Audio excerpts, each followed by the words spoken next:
আজকালকে ছেলেমেয়েরা সবচাইতে বেশি পছন্দ করে নুডলস আর কোরিয়ান বুলডাক কার্বোনারা তো সবারই প্রিয়। আসসালামু আলাইকুম এভরিওয়ান, আমি সবাইকে স্বাগতম জানাচ্ছি নতুন আরেকটা রেসিপি দেখার জন্য। আজকের রেসিপিটা আমি আপনাদেরকে বানিয়ে দেখাবো না, দেখাবে আমার ময়না। তো ও এখানে 2 প্যাকেট নুডলস নিয়ে নিয়েছে আর এটা হচ্ছে বুলডাক কার্বোনারা। প্যাকেট নুডলস তো সবাই রান্না করতে পারেন, কারণ রন্ধন প্রণালী তো প্যাকেটের গায়েই লেখা থাকে, তো এটা কোনো কঠিন কাজ না। তবে আমরা যেভাবে রান্না করছি এটা একটু অন্যরকম, সো আপনারা সবাই দেখতে থাকেন রেসিপিটা।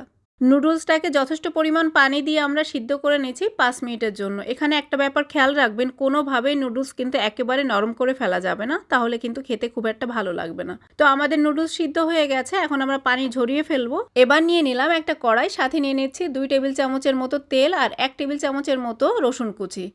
এখন এটাকে আমরা ব্রাউন হওয়া পর্যন্ত ভেজে নিব। এবার দিয়ে দিচ্ছি চিংড়ি মাছ। আমরা এখানে 6-7টা চিংড়ি মাছ নিয়েছি, আপনারা চাইলে চাইতে বেশিও নিতে পারেন বা কমও নিতে পারেন। তো চিংড়ি মাছটাকে আমি 2-3 মিনিটের জন্য ভেজে নিচ্ছি।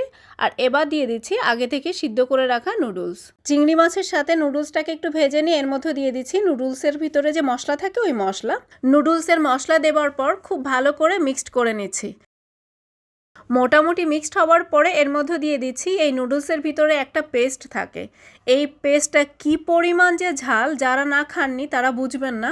আমি এটা টেস্ট করে দেখেছিলাম, তো এটা দেবার সময় অবশ্যই খেয়াল রাখবেন আপনি কতটা ঝাল খেতে পারেন। সো প্রথমে অর্ধেকটা দিয়ে মিশিয়ে নেবেন, তারপরে আবার দিবেন যদি দরকার হয়।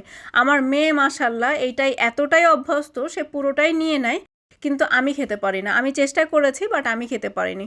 তো মিশাই নিয়ে নিলেই হয়ে গেল আমাদের খুবই মজাদার কোরিয়ান কার্বোনারা নুডলস। আরও একটু বেশি সুন্দর দেখানোর জন্য এর ভিতরে আমরা দিয়ে দিলাম অল্প একটু পার্সলি। এই নুডলসটাকে আরও বেশি লোভনীয় করে পরিবেশন করার জন্য আমরা একটা ডিম পোস্ট করে নিচ্ছি।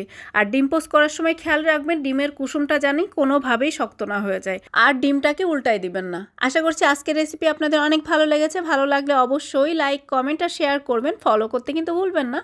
সবাই খুব ভালো থাকবেন, সবাইকে ভালো রাখবেন। আল্লাহ হাফেজ।